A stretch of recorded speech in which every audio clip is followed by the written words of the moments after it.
Wewe ni msanii? Brother, mimi msanii bwana. Na sasa na mtoto mambo? Poa. Kazuri, unajua kuimba? Ndio.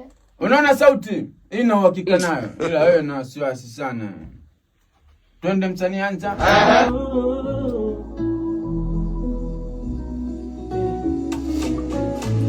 Moyo wangu shazama. Tule moyo umezamaje hapo? Mtu atajuaje? Yaani kwa mfano shabiki anakusikiliza, unasema moyo ushazama. Umezama wapi? Nimependa vile kuna mtu nilimpenda, akanitesa mimi akaniumiza. Ndio moyo ukazama. Na wewe kwa nini utoe moyo mpaka anazamisha mtu?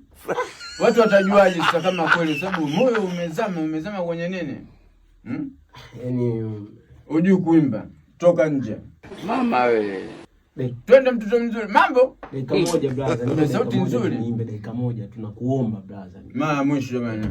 Sawa. Hujui kuimba au fanya zoezi kwanza. Niko vizuri. Mara mwisho. Baby, kipi ulichokufanya? Ngoja kwanza. Umesema baby kipi nilichokufanya? Kwa hiyo ndo lazima uje uulize studio?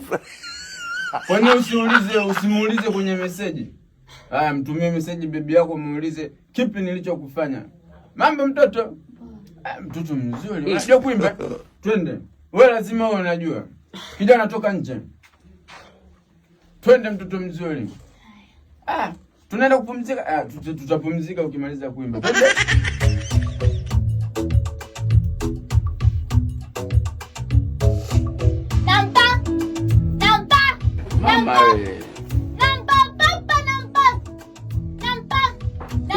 Safi. Unaitwa nani? Mama wewe. Sasa umesikia hapo kwenye nampa hapa, umesikia hapo? Sema nampa producer, nampa. Safi. Unaitwa nani? Twende.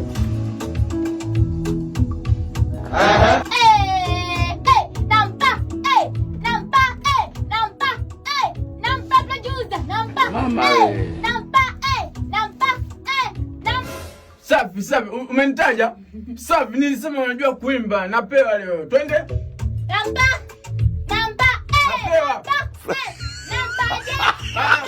Ngoja kuna tatizo.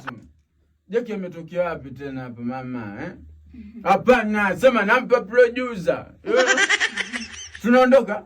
Mimi umeniuzi. Jeki wa nini bana? Twende mama. Nampa.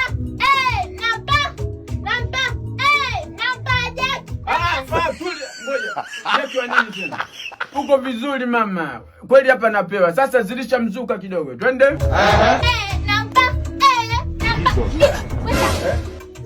Mama wewe. Si producer, si umesema mwenyewe unanipa. Mimi nimesema inaitwa nampa, sijakwambia mimi nakupa wewe. Chukua muda mama. Umesema unanipa. Kwa hiyo nipewe. Mimi nimekuja kurekodi, sija kupeana hapa. Kwa hiyo na maana unaimba vitu vya uongo. Sasa kwa nini nimekwambia nakupa? Unajua ukinipa una trend mama inaondoka hii. Baby.